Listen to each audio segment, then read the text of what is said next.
My name is Jordan Langston, and today I'm going to be demonstrating myself and Tristan Blick's socket project. So to get started, we're going to set up our server here, and we're going to connect some clients. And you can see that every time a new client connects, a new thread on the manager is created. Now we have our people connected. So if we were to run something like query players, we would see that there are no players active right now, as well as no active games. So now we're going to go ahead and start by registering some users.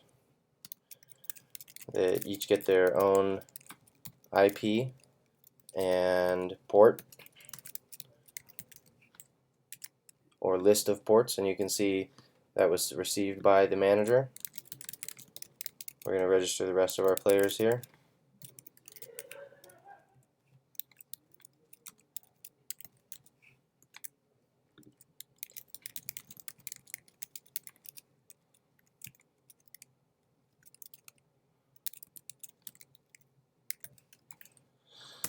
And now once we have all of our players registered, you can go back and see that if we were to run query players again, we in fact do have players registered now.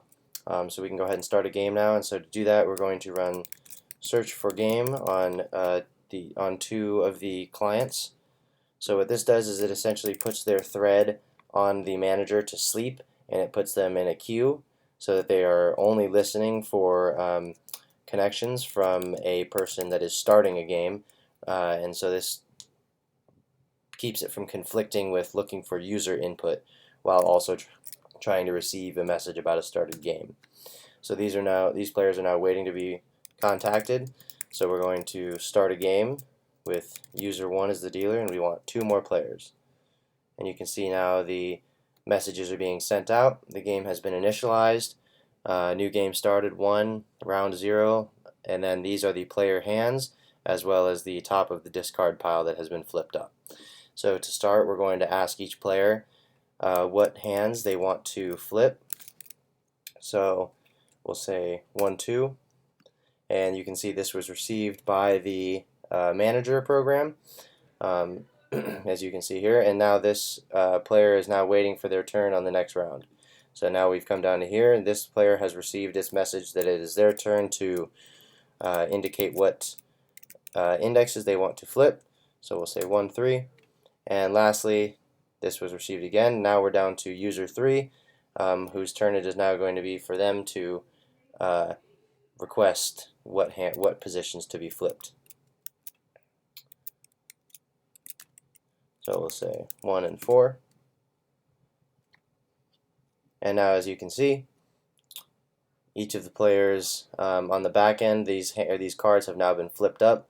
Their hands have not been changed, and now we are moving on to the next round in the card golf.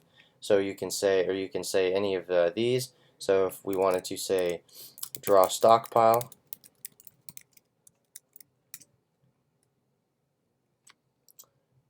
the manager will respond with the card, and the player is then able to either respond with yes and the index to replace, or no.